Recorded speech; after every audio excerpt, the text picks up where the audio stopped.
Hello everyone, welcome to my channel क्वांटमी। आज हम इस वीडियो में हमारा एक क्वांट्स का बहुत इंपॉर्टेंट चैप्टर डिस्कस करेंगे जो कि है रेशियोज एंड प्रोपोर्शन। ये कैट के क्वांट्स के लिए और आईपी मैट के क्वांट्स के लिए दोनों के लिए बहुत इंपॉर्टेंट चैप्टर है।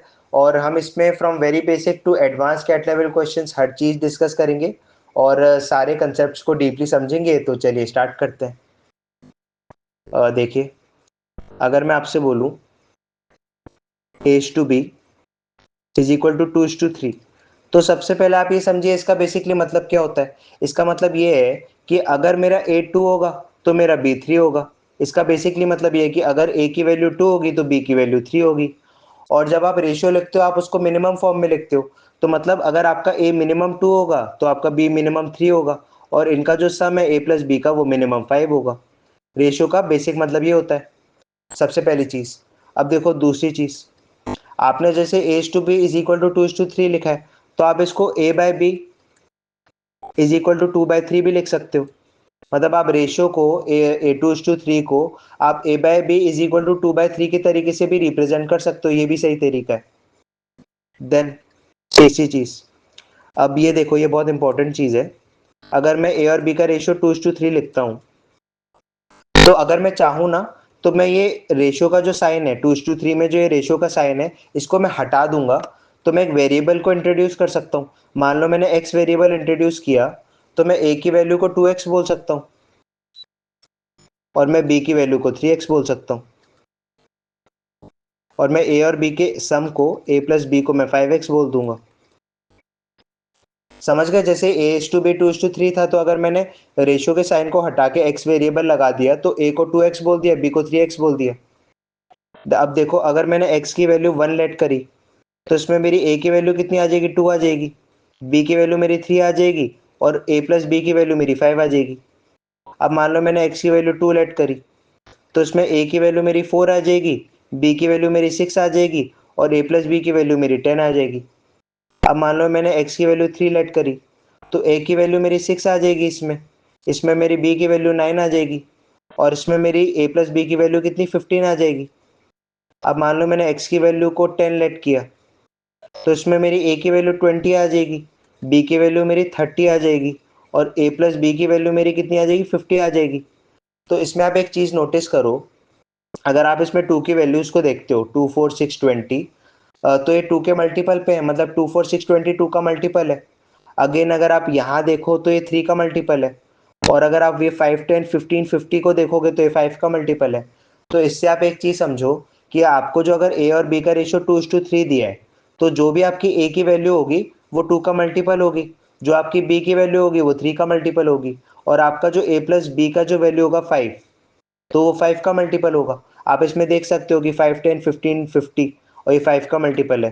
तो ये चीज़ बहुत इंपॉर्टेंट है, ठीक है। अब एक फोर्थ प्रॉपर्टी देखते हैं। सॉरी, देखो, अगर मुझे a और b का रेशियो 2:3 दिया है, और अगर मुझे किसी नंबर से इस रेशियो को मल्टीप्लाई या डिवाइड करना है, तो मैं दोनों को करूंगा, a को भी करूंगा और b को भी करूंगा। जैसे अगर मुझे 6 से मल्टीप्लाई करना है रेशियो को, तो मैं a को भी मल्टीप्लाई करूंगा, b को भी मल्टीप्लाई करूंगा। अगर मान लो मुझे रेशियो 10:15 दिया है, और अगर मुझे 5 से डिवाइड करना है, तो मैं 10 को भी करूंगा और 15 को भी करूंगा। मतलब मैं सारे पार्ट्स में मल्टीप्लीकेशन या डिवीजन का ऑपरेशन करूंगा। इसका बेसिकली मतलब ये है। अब और ऐसा नहीं सिर्फ दो पार्ट्स में, अब जैसे मुझे मान लो ए बी सी का रेशियो दिया है 2:3:5, और अगर मान लो मुझे 10 से मल्टीप्लाई करना है, तो मैं ए को भी करूंगा, बी को भी करूंगा और सी को भी करूंगा। और अगर मुझे मान लो किसी नंबर से डिवाइड करना है, मान लो 5 से डिवाइड करना है, तो मैं ए को भी करूंगा, बी को भी करूंगा और सी को भी करूंगा।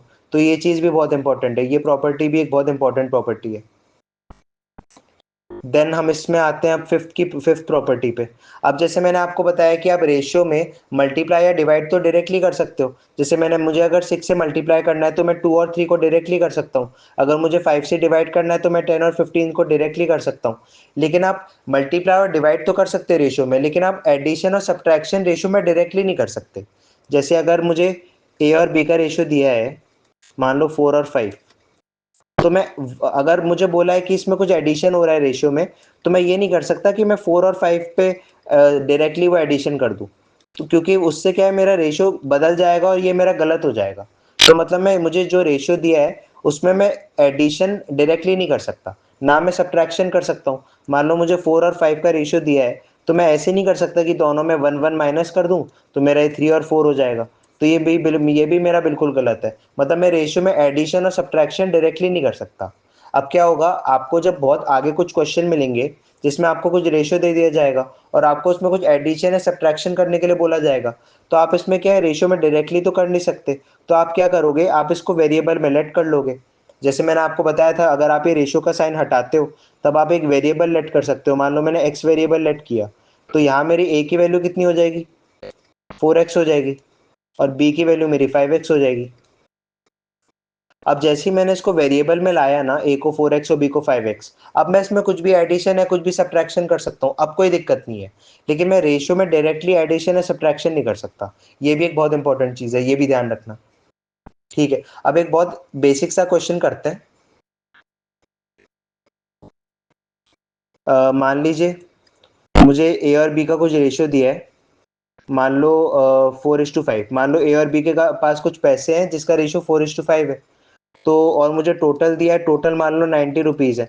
तो मुझे ए का शेयर पूछा है। ठीक है, तो हम इसको 3 अप्रोचेस से कर सकते हैं, मैं तीनों बताता हूँ आपको।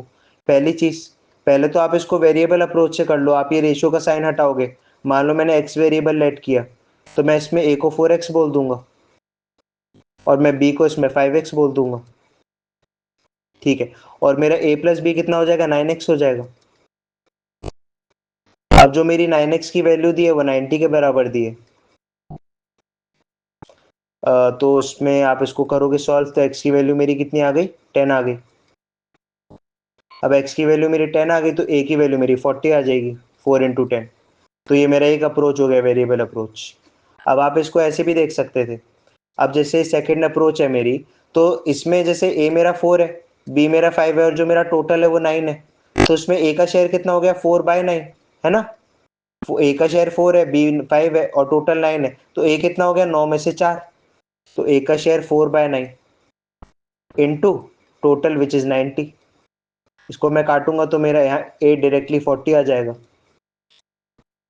और मैं अगर b निकालूं तो 5/9 आएगा इंटू 90 विच इज 50। तो ये मेरा एक अप्रोच हो गया। अब तीसरा अप्रोच, अब जैसे मैंने ए और बी का रेशियो लिखा है विच इज 4:5। अब देखो इसका रेशियो टर्म पे सम कितना है, 9 है। तो अब मुझे, अब इसमें क्या है, हम इसको यूनिटरी मेथड से भी कर सकते हैं। मान लो 9 पार्ट्स मेरे 90 के बराबर है, तो मेरा जो 1 पार्ट होगा वो 10 के बराबर होगा। अगर मैं अगर इसको 9 से डिवाइड करूंगा तो मेरा 1 पार्ट 10 के बराबर हो जाएगा। अब 1 पार्ट 10 के बराबर है, तो मेरा 4 पार्ट्स किसके बराबर होगा, 4 × 10 विच इज 40। अगर मुझे बी निकालना है तो 5 पार्ट्स निकाल लूंगा। 5 पार्ट्स मेरा कितना होगा, 5 × 10 विच इज 50।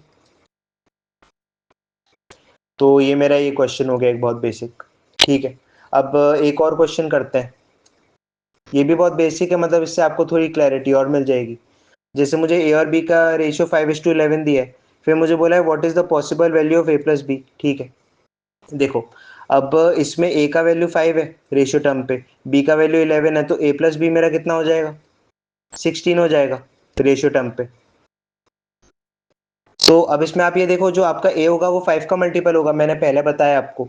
बी जो होगा वो 11 का मल्टीपल होगा, और जो इसका सम है 11 ए प्लस बी वो 16 का मल्टीपल होगा। और मुझसे क्या पूछा है, what is the possible value of A plus B. मतलब ए प्लस बी की क्या वैल्यू हो सकती है, क्या पॉसिबल वैल्यू है।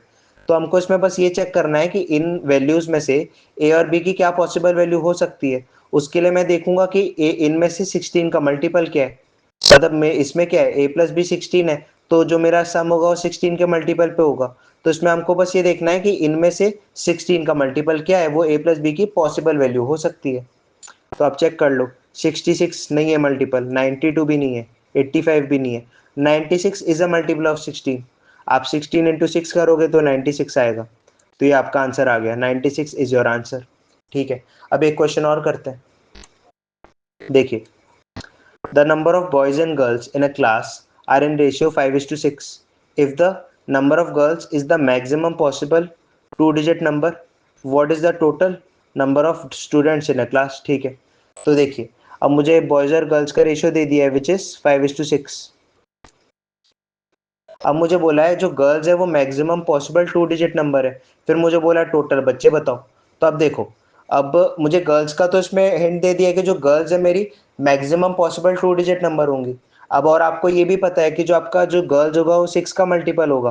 तो आपको बेसिकली क्या ढूंढना है, आपको ये ढूंढना है कि 6 के मल्टीपल पे मैक्सिमम 2 डिजिट नंबर मेरा क्या बन सकता है, आपको ये ढूंढना है। तो आप इसको कैलकुलेट करके देख लो। अगर मैं कैलकुलेट करूँ तो 6 10 60, 6 11 60, 6 12 72, 6 13 78, 6 14 84, 6 15 90 और 6 16 करोगे तो 96 आ जाएगा। ये मैक्सिमम पॉसिबल 2 डिजिट नंबर है।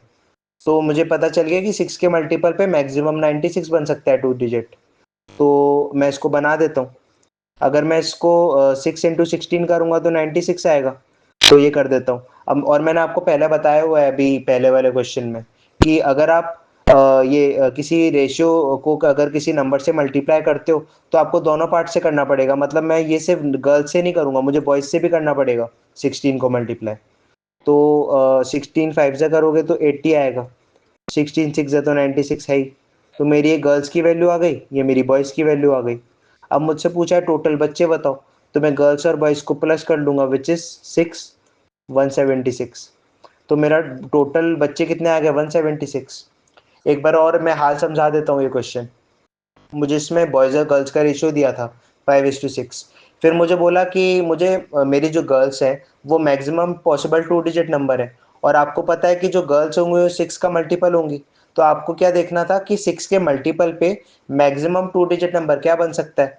तो आप अगर इसको कैलकुलेट करोगे तो वो 96 आएगा। तो 6 × 16 विच इज़ 96। तो अब 6 को 9, अगर मैं 6 को 16 से मल्टीप्लाई करूंगा तो 5 को भी करना पड़ेगा। मैंने आपको ये पहले बताया हुआ है कि आप अगर किसी रेशियो को किसी नंबर से मल्टीप्लाई करते हो तो दोनों पार्ट से करना पड़ेगा। तो 5 से भी करेंगे और 6 से भी करेंगे। तो 16 × 5 करो 80 आएगा, ये 96 आएगा, इसको प्लस करोगे 176 आ जाएगा। तो चलिए आज के लिए बस इतना ही। अब हम इसके नेक्स्ट पार्ट में और नए कंसेप्ट को सीखेंगे। और अगर आपको कोई भी डाउट है आप मुझसे कमेंट सेक्शन में ज़रूर पूछिएगा। तब तक के लिए बाय।